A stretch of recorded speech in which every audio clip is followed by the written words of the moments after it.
Hello there everyone, and welcome back to another exciting episode of my Pokemon Platinum Let's Play.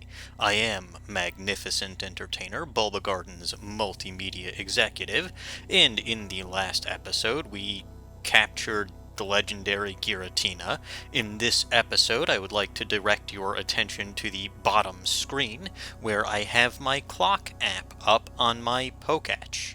And at some point or another, we will see that that clock will change, indicating that both Cyrus and Cynthia have been wrong this whole time, and that time does indeed pass in the Distortion World. And yes, we saw the clock went from being 3:30, or 3:29, to 3:30. So Cynthia, shows how smart you are wrong! Anyway, having proved that conclusively, I'm gonna jump through this portal now. Bye! Geronimo! And where am I? Well, okay. I know where I am. It's the Send-Off Spring. It's said to somehow lead to the great beyond. And Giratina was said to live in a world on the opposite side of ours. Oh, I'm sincerely sorry. It's very rude of me. Engie, you're incredible. You really are a fantastic trainer. Let me say this on behalf of all Sinnoh. Engie, thank you. Oh, that's right. You have to go tell Professor Rowan.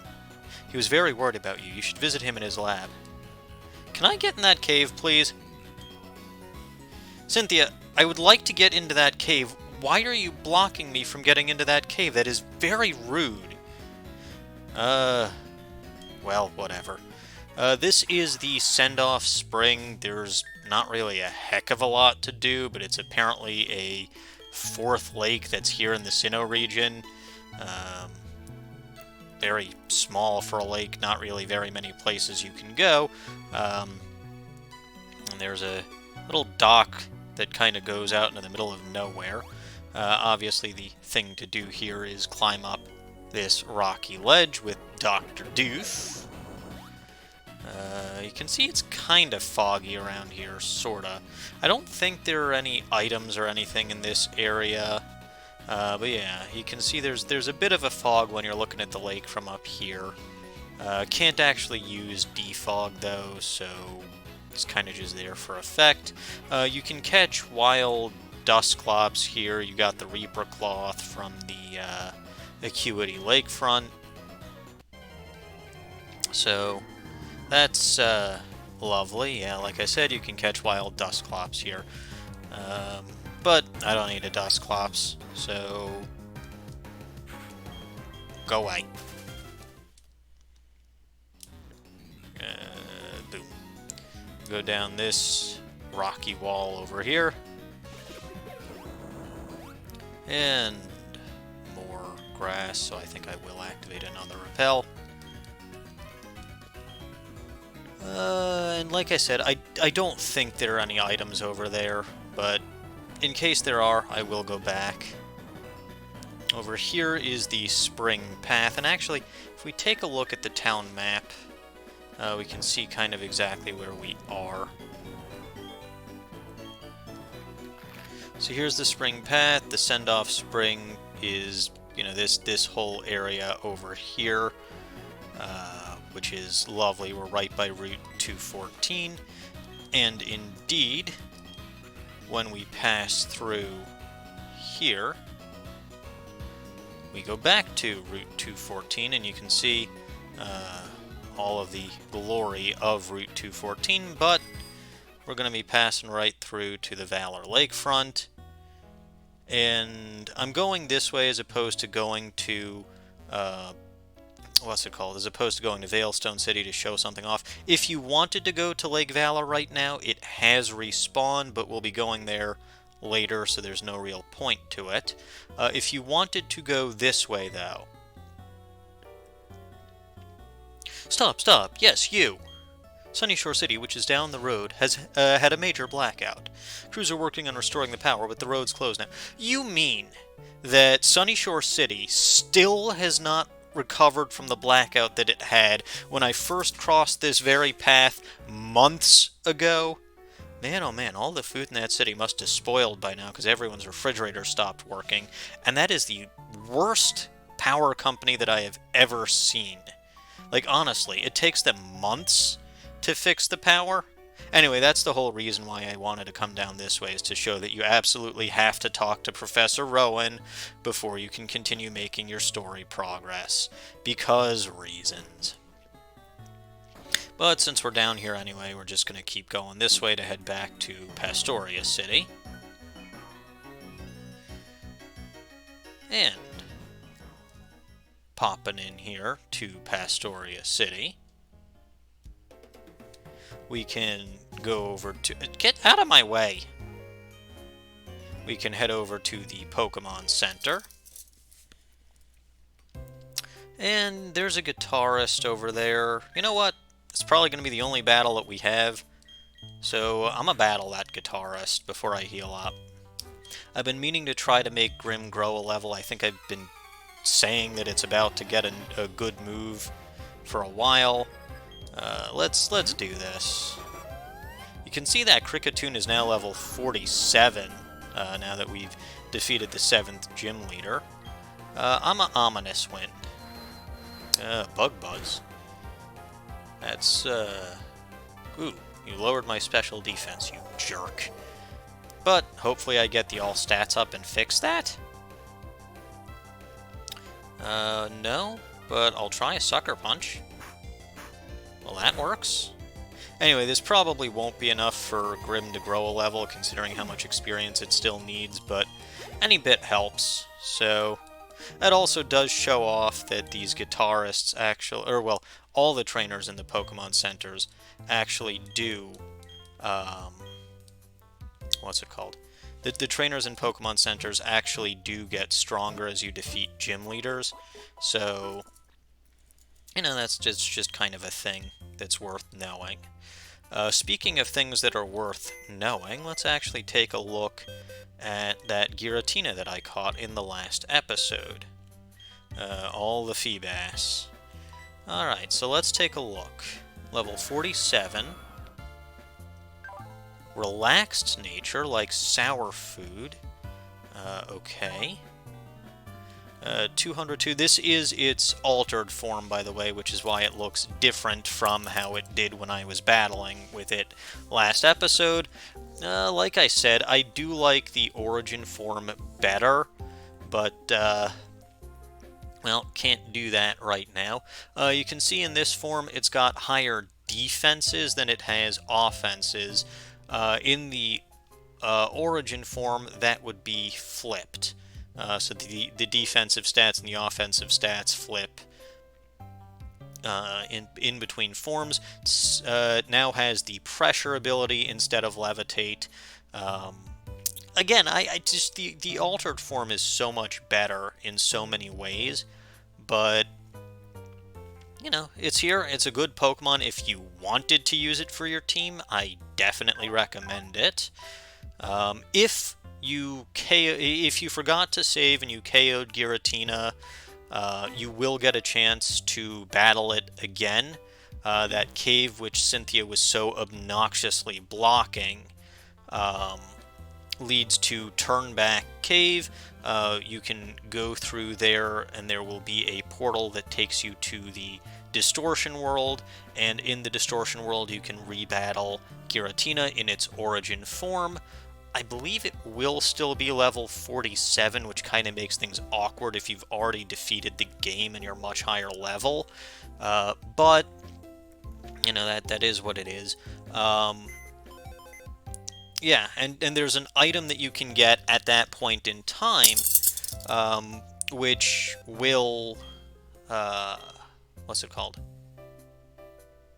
Which will allow you to remain in the origin form even outside of the Distortion World. Anyway, I'm going to grab Tropius over here, replacing Dr. Doof, at least momentarily, and we're going to bring back Masquerose to the party.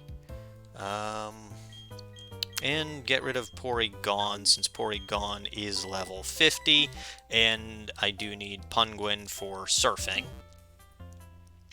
So with that,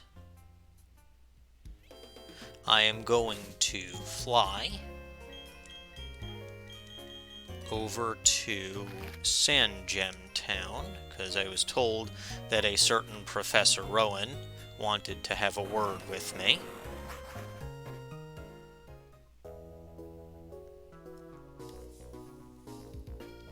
And let's talk to Professor Rowan.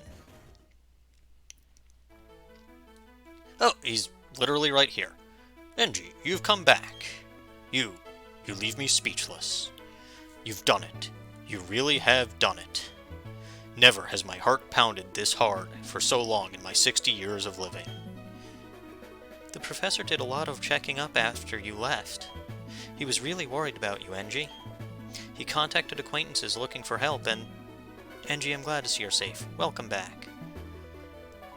Well, I would say that I wasn't actually gone for all that long, but I recorded the episodes with the Distortion World last week, so I guess I've technically been gone for a week.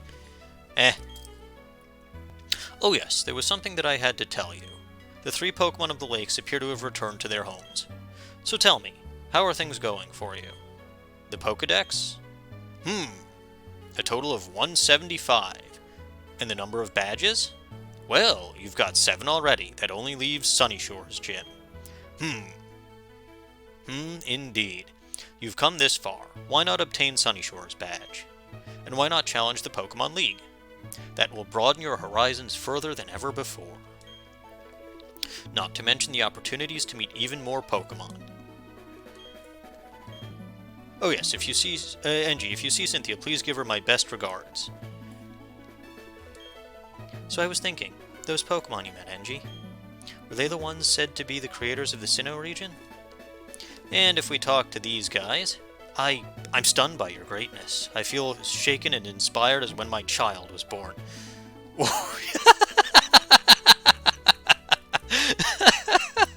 Oh, how wonderful it is to be alive. So, I go out there and I have an adventure, and it makes you feel exactly the same as when your child was born. That's supposed to be the greatest day of your life, but apparently, well, now it's tied. Hearing what happened from the professor gave me shivers, but he strongly stated that you will make everything all right. I believe that you would make it, and here you are. So, it's your belief that meant that I succeeded? Anyway, I'm going to make myself a snack. Did I actually know that it said that? I don't think I knew that that refrigerator said that it's full of tasty sweets.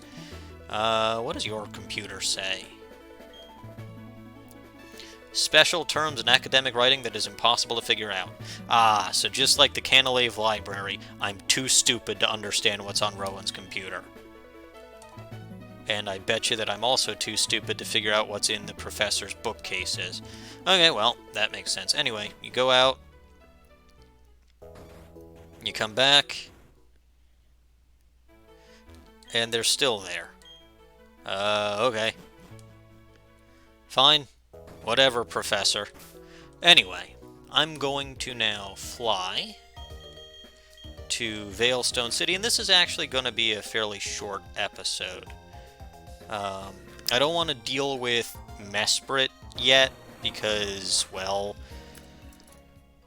Mesprit is kind of,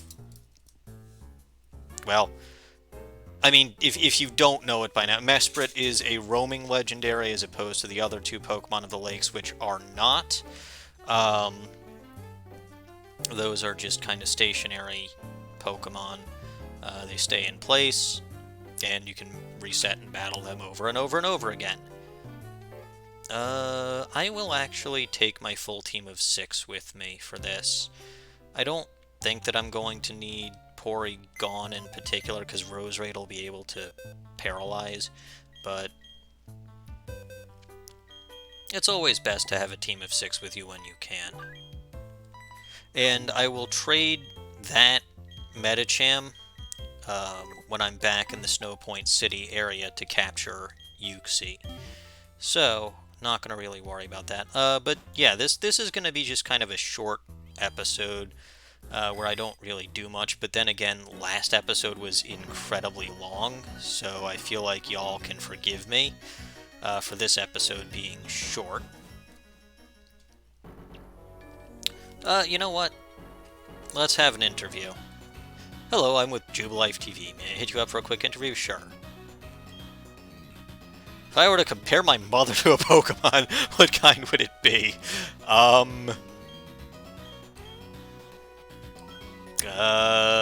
the, the, hmm.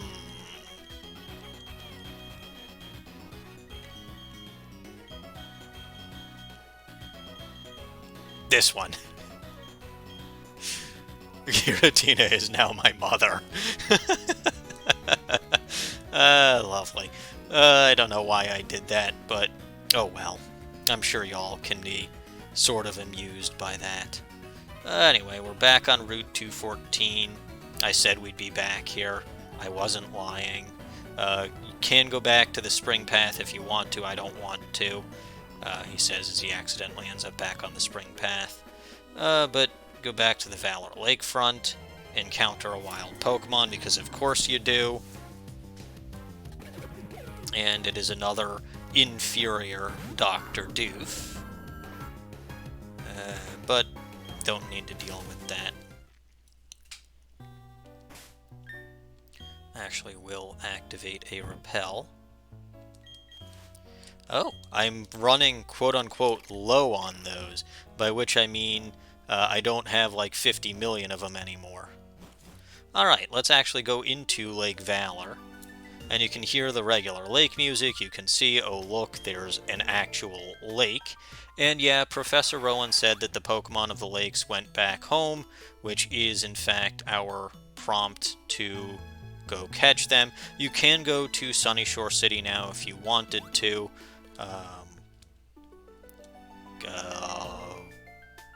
Wrong place. Gotta go over there.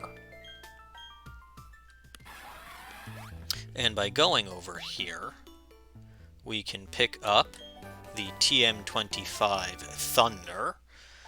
So that is the last of those three trio of TMs that we can get from this particular area, or from the lakes. Speaking of TMs, I think I've actually come to some ideas as to what I'm going to be doing with my TMs.